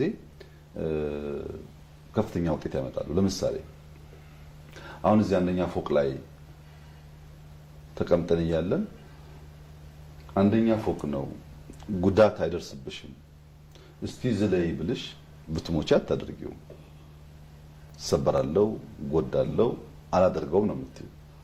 ነገር ግን በአቅራቢያችን ከፍተኛ ፍንዳታ ቢሰማ ወደዚህ ድምጽ በከፍተኛ ድምጽ የመጣ አደጋ ቢሰማሽ አንቺ ኮንሺየስ ማይንድ ሳይሆን ምንነቱን መቼ እንደወሰንሽ እንዴት እንደወሰንሽ ሳታቂ ሰብ ኮንሺየስ ማይንድ ያዞሽ ከነበርሽበት ከዚህ ከፍታ ዘለሽ ትወርጃለሽ። ያንን ዝላይ በኖርማሉ ጊዜ ድገሚ ብትባይ ላትሞክሪ ትችያለሽ። ያ የመጣው አደጋ ነው ያማታቂውን ጉልበት የሰጠሽ። ያ የመጣው አስፈሪው ጉዳይ ከዚህ ፍርሃት በላይ ስለሆነ ሌላ ማታቂውን ብቃትሽን አወጣው ማለት ነው። በፈተና ጊዜ ትላልቅ ስኬት ያስመዘገቡ ሀገራት አሉ። ብዙዎቹ እንደዛ ናቸው። ለምሳሌ ደቡብ ኮሪያን ብንወስድ በዓለም ላይ በጣም ስኬታማ ኤር ዲፌንስ ከሰሩ ካመረቱ ሀገራት አንዷ ደቡብ ኮሪያ ናት። ያላቸው ሀገራት አሉ፣ ግን በጣም ተመራጭ ከሚባሉ የኤር ዲፌንስ ሲስተም አንዱ የደቡብ ኮሪያ ነው። ምን አመጣው ይሄን ያለ እንደሆነ በማንኛውም ደቂቃ ሰሜን ኮሪያ ሮኬቶች፣ ሚሳይሎች ተኩሳ ልታጠፋን ትችላለች የሚል ስጋት ስላለ ያንን ስጋት ለማስቀረት በጣም ኮምፒተንት የሆነ ተመራጭ የሆነ ኤር ዲፌንስ ሲስተም ሰርተዋል። አሁን የፈጠሩት እነሱ ናቸው። መነሻው ትሪገሪንግ ፖይንቱ ግን ኢሚዲየት ትሬት አለ፣ ያ አደጋ ሊያጠፋን ይችላል የሚል ስጋት በውስጡ ስላለ ነው። ጃፓን፣ ጀርመን ከሁለተኛው ዓለም ጦርነት በኋላ አገራቸው ፈርሶ ድህነት መፍረስ ያለውን አደጋ እንደ ማህበረሰብ አምነው ተገንዝበው ጨክነው ሰርተው በጥቂት አስርተ ዓመታት ውስጥ አገሮቻቸውን የገነቡበት መንገድ ያዩት ትሬት ያዩት አደጋ ተመልሶ እንዳይመጣ ሀገር መገንባት እንዴት እንዳለበት አምነው ስለሰሩ ነው። ሁላችንም ከፊታችን የሆነ ነገር እንዳለ ስናስብ በተገራ መንገድ ፊር መገራት አለበት። ፊር ገቨርን መደረግ አለበት። ገቨርን ያልተደረገ ፊር ጥፋት ሊያመጣ ይችላል። እየፈራን ያንን ፍርሃት ለመከላከል የምንሰራው ስራ ግን የማናውቀውን ብቃት ሊያወጣ ይችላል። ለምሳሌ በእኛ ሁኔታ ከለውጡ በፊት የነበረው አጠቃላይ ሎ ኢንፎርስመንት ኤጀንሲስ መከላከያው፣ ደህንነቱ፣ የሳይበር ሴኩሪቲ ተቋሙ ያለው ብቃት እና ዛሬ ያለውን ብቃት ማወዳደር አይቻልም። በጣም ከፍተኛ ዲፍረንስ ነው ያለው። ዛሬ ያለው ለኢንፎርስመንት ኤጀንሲስ ምንም አይነት ስጋት ከዚህና ከዚያ ሊፈጠር ኢትዮጵያ ካለውን ችግር ኦቨርካም እንደምታደርግ ጥርጥር የለውም። ከፍተኛ ብቃት ፈጥረናል። ያኔ ጥይት እንለምናለን፣ አሁን ጥይት እናመርታለን። ያኔ በጣም በርካታ ጉዳዮች እንገዛለን፣ አሁን እናመርታለን። ያኔ ስንገዛ ብዙ ወዳጅ ስላልነበረን ግዢውም ችግር ነው፣ ልመናውም ችግር ነው፣ ገንዘቡም ችግር ነው። አሁን የተሻለ ገንዘብም አለን፣ የተሻለ ወዳጅም አለን፣ የተሻለ የመግዛት አቅምም አለን። መሳት ብቻ አይደለም። 130 ሚሊዮን ህዝብ ስላለን ብቻ ሳይሆን ሰልጥነን ተደራጅተን በአዳዲስ እውቀትና ታክቲክ ሀገራችንን ሉዓላዊነታችንን ለመከላከል ያለን አቅም ለውድድር የሚበቃ ጉዳይ አይደለም። እውነቱን ለመናገር እነዚያ ፈተናዎች ባይፈጠሩ ኖሮ በዚያ ልክ እንደረጅ ነበር ወይ የሚለውን እጠራጠራለሁ። መለስተኛ ስራ እንሰራ ይሆናል፣ ግን በዚያ ልክ መጠንከራችንን እጠራጠራለሁ። የመከላከያን ብንተውና የኢንሳን ብንወስድ ከለውጡ በኋላ ሰፋፊ ቨርቹዋል አታኮች ነበሩ። በኢንተርኔት መብራት ኃይላችንን ቴሌኮሙኒኬሽናችንን ማጥቃት ሰፋፊ ነበሩ። እነዛን ቨርቹዋል አታክ ይሄ የመሬት ሶቨሬኒቲ ብቻ ሳይሆን የቨርቹዋል ሶቨሬኒቲያችን ለመጠበቅ ሰርት የሚባለው ሲስተም ወይም በሳይበር ሴኩሪቲ የመጣን ጥቃት የመለየትና የመከላከል አቅም የገነባንበት ልክ በጣም ከፍተኛ ነው። ያኔ ጥቃቱ እንደዛ እያለ ባይመጣ ኖሮ በዚህ ልክ እንገነባው ነበር ወይ? አይ ዳውት። እና መከራ ነው፣ ዋጋ አስከፍሏል፣ ህይወት በልቷል፣ ንብረት አውድሟል፣ ብዙ ጥፋት አጥፍቷል። በዚያው ልክ ደግሞ የማናቀውን ብቃት የማናቀውን ነገር ፈጥሮ አልፏል። ጥፋቱ ቁስሉ አለ፣ ጥቅሙ ግን ለልጆቻችን ይሸጋገራል። ካለምንም ጥርጥር የኢትዮጵያ ሉዓላዊነት የኢትዮጵያ አንድነት ዛሬ ለኢትዮጵያ መንግስት ስጋት አይደለም። በተሟላ መንገድ ሉዓላዊነታችንን ከማንም ኃይል መጠበቅ እንችላለን። በተሟላ መንገድ እንደዚህ አይነት ቁመና የፈጠርነው በስራ ነው። ፈተናው የመጣው ኮሮና ልውሰድልሽ እንደ ሁለተኛ ምሳሌ። ኮሮና ዓለምን የናጠ አደገኛ ቻሌንጅ ነው። እንደ ኢትዮጵያ ላለ ገና ለውጥ ለጀመረ ሀገር፣ እንደ ኢትዮጵያ ላለ ተቋም ላልመሰረተ ሀገር ሳይሆን ለትልልቆቹም ቢሆን ገንዘብ ላላቸው የጤና ተቋማት ለገነቡትም ቢሆን ፈታኝ ነገር ነበር። ግን እኛ ልክ ኮሮና መጥቶ አፍሪካኖች ይጎዳሉ፣ ይሞታሉ፣ ያልቃሉ የሚሉ ሟርቶች ነበሩ እና ውይይት ስንወያይ እንደ መንግስት አቋም ወሰድን። ይሄ ሟርት ነው። ከዚህ ኮሮና ውስጥ በተቻለ መጠን ህይወት እየታደግን ለልጆቻችን ሀገር የምትቀጥልበትን መንገድ እንስራ። በሽታ መጣ ብለን በራችንን ደጃችንን ዘጋግተን በረሃብ ማለቅ የለብንም። እንጠቀምበት። አንደኛው መሬት ጦም ማደር የለበትም አለ። ሁሉም ሰው ይስራል። መቼም መከራ ያስተባብራል። ተሰባሰብን፣ ሰራን። ዛሬ በምርት የመጣው ውጤት ቀጣይ ስራ የጠየቀን ቢሆን የዚያ ጊዜ መሬት ጦም ማደር የለበትም የሚለውና በአመት 2 የማምረት 3 የማምረት ልምምዱ መፍጠራችን በእጅጉ ለኢትዮጵያ አግዟል። አየር መንገዳችን ውሰጂ። ኮሮና እንኳን በአየር እንቅስቃሴ ቀርቶ ሰው እርስ በርሱ መገናኘት ያቆመበት ሲዝን ጊዜ ነው። የኛ አየር መንገድ ደግሞ 1 አመት 6 ወር ከስራ ውጭ ሆኖ ቢቆይ እንደ ሌሎች ሀብታም መንግስታት ከፍተኛ ሀብት ኢንጀክት ስለማናደርግ ይወድቃል። ሰስቴን ማለት ሰርቫይቭ ማድረግም ይቸገራል። የለም ወንበር እንፍታና ካርጎ እናርገው ብለን ዓለም ያገናኘ አየር መንገድና ከ6% በላይ ሬቬኒው አግኝቷል። በዛ አመት እድገት አግኝቷል። በኮሮና ውስጥ ዓለም ላይ በትልቁም በትንሹም ሀገር አየር መንገዶች መንግስታት ኢንጀክት ሳያደርጉላቸው ሰርቫይቭ ያደረጉ የሉም። ብዙ የወደቁ አሉ፣ ግን ሰርቫይቭ ያደረጉትም በመንግስት ድጋፍ ነው። እኛ አንድ ብር አልሰጠነውም።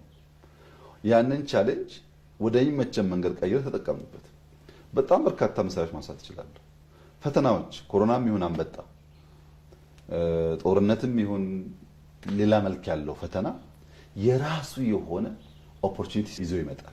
ያን ለማየት የሰከነ ማንነት፣ የሚያስተውል ማንነት፣ ችግርን በችግርነቱ ብቻ ሳይሆን ከችግር ውስጥ የሚገኝ እድልን ፈልቆ የማውጣት ብቃት እስከተፈጠረ ድረስ በእያንዳንዱ ፈተና ውስጥ ጠቀሜታዎች አሉ። ለምሳሌ አሁን ዓለም ላይ ያለው የታሪፍ ሁኔታ አስጊ ነው፣ አስጨናቂ ነው። ለእንደ ኢትዮጵያ ያሉ ሀገሮች ከባድ ነገር ነው።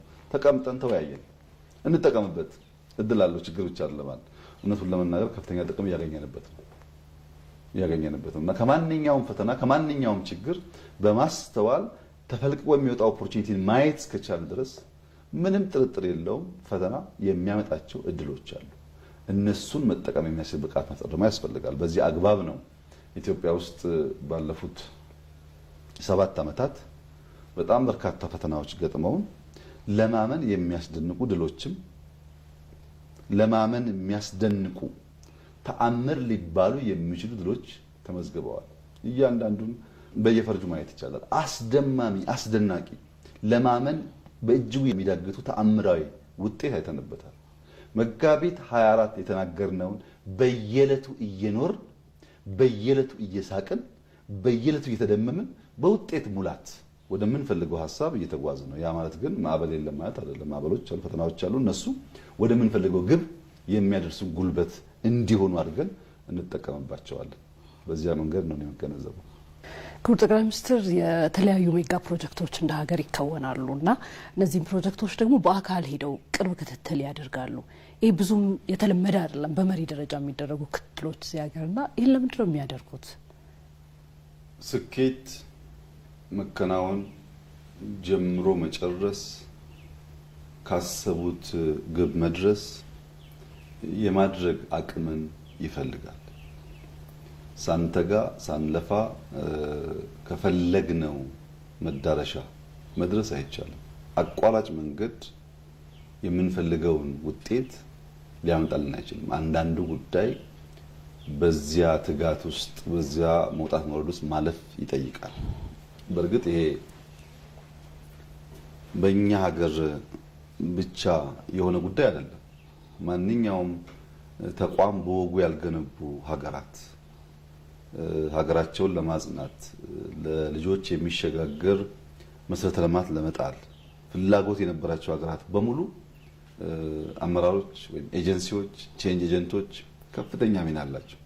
አሁን የምናየውን አውሮፓ ያ መሰረተ ልማት ያን ሀገር የገነቡ የሆኑ ኤጀንቶች አሉ። ልክ አሁን እኛ በምናደርገው መንገድ ከዛ በኋላ ያለው ትውልድ ያን እየጠበቀ እያሻሻለ ቀጥሎ ሊሆን ይችላል። ብዙ ሀገራት የምናየው ግን ወጣ ያለ ኢንተርቬንሽን በሚያስፈልግበት ሰዓትና በቂ ጠንካራ ተቋም በሌለበት ጊዜ ውስጥ ህልም ያላቸው ሰዎች ህልማቸውን ከውነው ለማየት ኤክስትራ ኤፈርት ጥረት ይጠበቅባቸዋል። ጥቂት ኤግዛምፕሎች ማየት እንችላለን። ለምሳሌ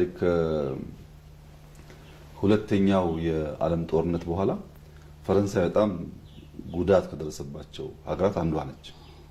አውሮፓ አጠቃላይ ተጎድቷል። ፈረንሳይ የዛ ጉዳት ተቋዳሽ ናት እና ቻርልስ ዳጎል በወቅቱ የነበረው አመራር የፈረንሳይ የያኔውን አውድ የማይገልጡ የያኔውን ችግር የማይገልጡ አዳዲስ ሀሳቦች ይዞ ብቅ ብሎ ነበር። በእርግጥ ያኔ የነበሩ ዜጎች በቀላሉ የሚገዙት ሀሳብ አይደለም። ሁለቱም ምሳሌ ለማንሳት አንደኛው ፈረንሳይ ሃይ ስፒድ ሬልዌይ ያስፈልጋታል ብሎ ሬልዌይ መገንባት ጀመረ፣ ሃይ ስፒድ። ሁለተኛው ክሊን ኢነርጂ ያስፈልገናል ብሎ ኒውክሌር ክሊን ኢነርጂ መገንባት ጀመረ። ዛሬ በሁለቱ ሴክተሮች ከፍተኛ ተቃውሞ የነበረው ቢሆንም በወቅቱ በሬልዌይ ብቻ ሳይሆን ሎጂስቲክስ በአጠቃላይ በኮኔክቲቪቲ ፈረንሳይ በጣም ካደጉ ከሚባሉ ሀገራት አንዷ ነች። ሲጀመር እንደዚህ አልነበረም። ዛሬ ያለውን ውጤት ዳጎል ላያዩ ይችላል፣ ግን በከፍተኛ ቅርብ ክትትልና አመራር ያን ነገር ለትውልድ አሳክቶ አልፏል። ኒውክሌርን ብንወስድ ከራሻና ከአሜሪካ ቀጥሎ ከፍተኛ አቅም ያላቸው ሀገራት ውስጥ የምትገባ ናት ፈረንሳይ። በአውሮፓ ፈረንሳይን የሚያክል የኒውክሌር አቅም ያለው ሀገር የለም። ያላቸው ሀገራት አሉ፣ ግን ፈረንሳይን አያክሉም በብዙ መልኩ። ያ የመጣው ያኔ በነበረው ኢንተርቬንሽን ነው። ያ ኢንተርቬንሽን ግን ትዕዛዝ ብቻ አይደለም፣ በጀት ብቻ አይደለም። ያ የነበረው ኢንተርቬንሽን ቀጥታ አመራርም ትጋትም ክትትልም ዲማንድ ያደርግ ነበር። ምክንያቱም ፈርሷል ሀገሩ፣ ተቋም አልተገነባም። ያኔ የፈረንሳይ ከፍተኛ አመራሮችና ጀነራሎች የሚጠበቁት ራሱ በሌላ ሀገር ወታደር ነው። በዚያ ልክ አርሚ እንኳን አልገነቡ። እንኳን እንደዚህ አይነት ቁም ነገር ለማሰብ ተቋም አልነበራቸውም። ያ መሪ በቆረጠ መንገድ መከታተል መስራት ነበረበት። ውጤቱን ትውልድ ዛሬ ሃርቨስት እያደረገው ነው። ከፈረንሳይ ወጥተን ሲንጋፖር ብንሄድ ሊ ኩዋን ዩ የሲንጋፖር ጠቅላይ ሚኒስትር ሲንጋፖርን ከምንም ሀገር ያደረገ ሰው ነው። ግን ከሁሉ የሚደንቀውና ብዙ የተወቀሰበት አሁን የሚወደስበት አንዱ ነገር የሃውሲንግ ኢንተርቬንሽኑ ነው። በሲንጋፖር ቤት ችግር ነበር፣ ቤት መገንባት አለበት የሚል እንደ መንግስት እምነት አለው። ለዚያ በጀት ጊዜ ጉልበት ሰውቷል ሊ። ግን የሚገርመው እሱ አይደለም። በገነባው ቤት ውስጥ በአንዱ አፓርትመንት የወደፊቷ ሲንጋፖር በዘር በሃይማኖት እንዳትከፋፈል ብሎ ከተለያየ ጎሳ ከተለያየ ሴክት በግድ ነው እዚኛው ፍሎር ላይ ኦሮሞ ካለ እዚኛው ፍሎር ላይ አማራ እዚኛው ፍሎር ላይ እያለ ያኖረው። አንድ ሰው አንድ ጎሳ ብቻ ተሰብስቦ ሊገባ አይችልም ቤት ውስጥ። ይሄ ሰውዬ የቤታችንን አይነት አፓርትመንት ስለነበረ የቤታችንን ሳይዝ ጎረቤቶቻችን ማን እንደሚሆኑ ጭምር የሚወስን ማን ነው? እሱ ከፈለግነው ጎረቤት ጋር እንዳንኖር ከእንትና ጋር ነው የምትኖረው እያለ የሚወስንብን። ከፍተኛ ተቃውሞ ከፍተኛ ቁጣ ነበር። ከጥቂት ዓመታት በኋላ በዓለም ላይ ለዜጎቻቸው በቂ ቤት ካቀረቡ ፕሮስፐረስ ከሚባሉ ሀገራት አንዷ ናት ሲንጋፖር ማለት ሲጀመር። ግን ዛሬ ሁላችን የምንማርበት የምናከብረው ሰው ሆኗል። ይህ አይነት ባህሪ ነበረው። እየሄደ ስራ የማየት የመምራት ልምምድ ነበረው። ምክንያቱም ተቋም ጠንካራ ሳይሆን ግራንድ ሀሳብ ተይዞ እንዲሁ ሊከወን አይችልም። አሜሪካን ማየት እንችላለን። በ1950ዎቹ መጨረሻ 1960 መጀመሪያ አካባቢ ጆን ኤፍ ኬኔዲ የአሜሪካ ፕሬዝዳንት በነበረበት ጊዜ አፖሎን የስፔስ ሳይንስን ናሳን ፈጥሮ በስፔስ ሳይንስ ወደ ጨረቃ የመውጣት ህልም ነበረው። ያ ፕሮጀክት ወደ 25 ቢሊዮን ዶላር ገደማ ይጠይቃል። ያኔው አሜሪካ ደግሞ የአሁኑ አሜሪካ አይደለም። የሲቪል ራይት ሙቭመንት በስፋት ያለበት፣ ብዙ ሰልፎች ያሉበት፣ የዲሞክራሲ ጥያቄ የሚነሳበት፣ ሴቶች ይምረጡ፣ ጥቁሮች ይምረጡ የሚል ጩኸት የነበረበት፣ አክቲቪስቶች በጣም በስፋት የሚደመጡበት ዘመን ነው ዘመኑ። በዚያ ምክንያት የሱ የ25 ቢሊዮን ዶላር የአፖሎ ፕሮጀክት ኢንቨስትመንት እንደ ቅዱስ ሐሳብ የሚቀበሉት አልነበረም። ጊዜው አይመጥነውም ለዛ ጉዳይ። ግን ጆን ኤፍ ኬኔዲ ናሳ ከዋይት ሃውስ ናሳ እየነዳ ስራውን በቅርበት ይከታተል ነበር። ከዚህ ጋር ተያይዞ የሚነገር በጣም ብዙ ታሪኮች አሉ። ለምሳሌ አንድ ጊዜ ለጉብኝት ሄዶ ስራውን እያየ አንዷን ጽዳት ሰራተኛ አግኝቷት ሰላም ካላት በኋላ ምን እያደረግሽ ነው ሲላት አሜሪካ ወደ ናሳ የምታደርገውን ጉዞ እየደገፍኩ ነው አለች የሚባል በጣም ፕሮሚነንት የሆነ ንግግር አለ። እያጸዳች ነው ግን የዛ የትልቁ ህልም አካል ነኝ አለች የሚለው ማለት ነው። ይህ ሰው ማሰብ ብቻ በጌታ ሎኬት ማድረግ ብቻ ሳይሆን ፎሎ ያደርግ ነበር ማለት ነው። ወደ ህንድ መተን ጠቅላይ ሚኒስትር ነሄሩን ብንወስድ ህንድ እንደኛ ዳይቨርስ የሆነ ሶሳይቲ ያላት ናት። ብዙ ድህነት ያለበት ሀገር ነው። ምግብ ኢሹ የሆነበት ሀገር ነው። ግን ፕራይም ሚኒስትር ነሄሩ ሄቪ ኢንዱስትሪ ላይ ኢንቨስት ማድረግ አለብን፣ ሃይር ኤጁኬሽን በተለይ ደግሞ አይቲ ላይ ኢንቨስት ማድረግ አለብን የሚል ሀሳብ ይዞ መጥቶ ብዙዎች ዳቦ ሳንበላ ደግሞ ሄቪ ኢንዱስትሪ ምን ያደርግልናል ብለው ብዙ ጥያቄ አንስተዋል። ዛሬ ህንድ ያላትን የኢኮኖሚክ ለውጥ ያመጣ ግን ያ ኢንተርቬንሽን ነው። አንዳንዱ ኢንተርቬንሽን የጊዜው ስለማይሆን ተቋማት በቀላሉ ወስደው አይተገብሩትም። እነሱ እስኪለማመዱ ጊዜ ድረስ መሪዎች ወይም በየደረጃ ያሉ ሰዎች በቅርብ ክትትል ስራውን መፈጸም አለባቸው። ከተፈጸመ በኋላ የሚያይ ሰው ተምሮ መሰል ስራ ሊሰራ ስለሚችል፣ ለምሳሌ በእኛ ሁኔታ ዩኒቲ ፓርክ ሲሰራ እኔ እንደ ፕሮጀክት ማናጀር ነበርኩ። ዶክተር ፍስሐ፣ ዶክተር አብርሃም፣ ኢንጂነር ሀብታሙ ደግሞ ከኔ ስር የሚሰሩ ሰዎች ነበሩ። ከኔ ጋር ሆነው ይከታተላሉ፣ ይገመገማሉ። ስራ እንዴት እንደሚመራ አብረን እናያለን። ልክ እንጦጦን ከጨረሰን በኋላ ግን እያንዳንዱ የራሱ ፕሮጀክት እየያዘን የወጣው። ለምን ዶክተር ፍስሐ ጅማን ይመራል፣ ዶክተር አብርሃም ሶማሌ ያለውን ፕሮጀክት ይመራል፣ ኢንጂነር ሀብታሙ አርባ ምንጭን ይመራል። እነዚህ ሰዎች ደግሞ በስራቸው በጣም በርካታ ሰዎች እየፈጠሩ ነው። ትሪክል ዳውን ያደርጋል ማለት ነው። ካስኬድ እያደረገ እየሰፋ ይሄዳል። አሁን እኔ ዩኒቲን በመከታተልበት መልክ የአርባ ምንጩን ፕሮጀክት ወይ ጅማን ፕሮጀክት አላይም።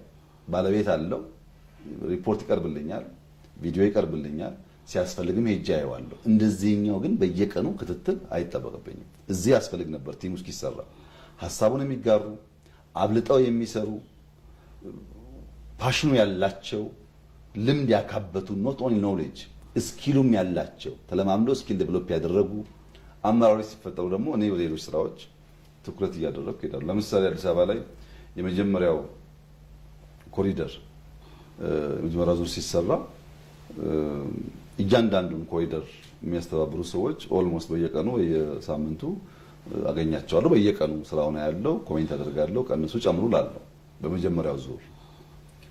በሁለተኛው ዙር ቢያንስ በ50% ቀንሷል ያ ነገር። አሁንም ከታተላለሁ አያለው፣ ግን የክትትሉ ዴፕስ ከአንደኛው ዙር አንጻር ቀንሷል። ምክንያቱም በአንደኛው ዙር የአዲስ አበባ ከተማ አመራሮች እንደዛ አይነት ስራ ሰርተው አያውቁም። ቢሮ ተቀምጠው የመገምገም የተለመደውን የስራ ባህሪ እንጂ ፊልድ ላይ ወክ እያደረጉ መስራት ብዙ አልተለመደም። በአንደኛው ዙር አብረን ሰራን። በሁለተኛው ዙር አብዛኛውን ራሳቸው ይሰራሉ። እኔ ደግሞ ማየት ባለብኝ ልክ አያለሁ። ይህ አሰራርና አካሄድ አንድ ነገር አልቆ ለማየት ጨርሰን ለማየት በእጅጉ የሚጠቅም ነገር ነው። እኛ በአይናችን ያላየነውን ድጋፍ ያልሰጠነው ነገር በጀት ብቻ አሎኬት አድርገን ውጤት እናገኝ አንችልም። ለምሳሌ ህዳሴ መውሰድ ይቻላል። ህዳሴ እስከ አንደኛው ሁለተኛው ሙሌት ድረስ ኤቭሪ ሲንግል ሞርኒንግ ጠዋት አንድ ሰዓት ሩብ ጉዳይ፣ አንድ ሰዓት ከሩብ ባለው ጊዜ ውስጥ በየቀኑ ለፕሮጀክት ማኔጀሩ ደውለታለሁ። በየቀኑ ከሴኩሪቲ ቀጥሎ መከታተለው ውጊያ እያለን ደውለታለሁ ከውጊያ ቦታ ላይ።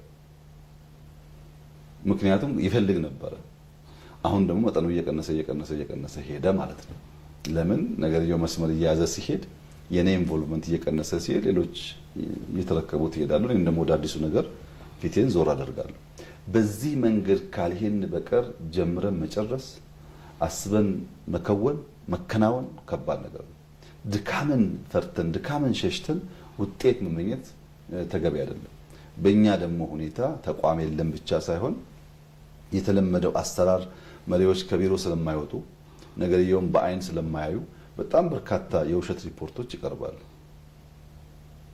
ሌሎች ሰዎች መጥተው ሲያዩ ነው እኮ ህዳሴን ባዶ መሆኑ ያወቅነው፣ ሌላውን ፕሮጀክት ባዶ መሆኑ ያወቅነው እንጂ ቁጭ ብለን ሪፖርት ስንሰማ እንደዛ ላይ መስለን ይችላል። ስናየው ግን ብዙ ጣጣ በውስጡ አለና ማየት ያስፈልጋል። አሁን ወደ ክልል ሲወረድ 10 ቀበሌ ካለ ከ10ሩ 5ቱ 6ቱ በደንብ ወርደው በየሰው ጓሮ እየሄዱ ስንት ዶሮ እንዳለ፣ ስንት ላም እንዳለ፣ ስንት ቤተሰብ እንዳለ፣ ምን ያክል ፖቴንሻል እንዳለ የሚያውቁ ቀበሌ ሊቀመንበር ባሉበት ቦታ የተሟላ ዳታ አለ፣ የተሟላ ስራ አለ፣ ሰላም አለ።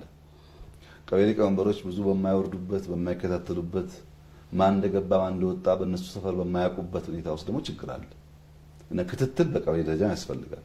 በክፍለ ከተማም ብናስብ ወርደው ስራ የሚመሩ ክፍለ ከተማ አመራሮች ባሉበት ክፍለ ከተማና ቢሮ ተቀምጦ የሚሰሩ ሰዎች አንድ አይደለም ስራው። በየትኛውም ቦታ ብናይ ወርዶ ስራ እያዩ የሚመሩ ሰዎች ካሉ ስራ ይፈጥናል፣ ይከወናል።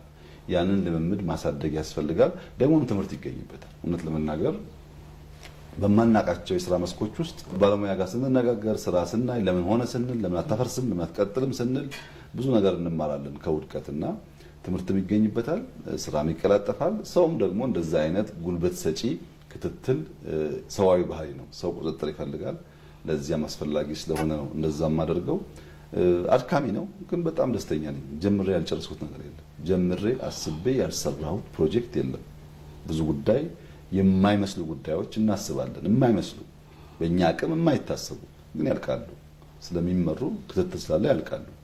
አሁንም እንደዛ ነው። ምንም ስጋት የለኝም። ኢትዮጵያን ለማበልጸግ መሰረት እንጥላለን ብለን ቃል የገባነውን ነገር ምንም ጥርጥር የለውም መሰረት እንጥላለን፣ እናደርገዋለን። ሀሳቡ አለ፣ ክላሪቲ ኦፍ ቶት አለ፣ ዲቮሽኑ አለ። ሀሳብ ብቻ ሳይሆን ያለ ከወን የሚያስችል ኢነርጂ አለ። በዚያ ምክንያት ህዝባችንን ይዘን አሁን በጣም ሰፊ ጉልበት አግኝተናል። ብዙ መስራት የሚችሉ ሰዎች እየመጡ ስለሆነ ምንም ጥርጥር የለውም የኢትዮጵያን ብልጽግና መሰረት እስክንጥል ድረስ ትጋቱም ውጤቱም ይቀጥላል።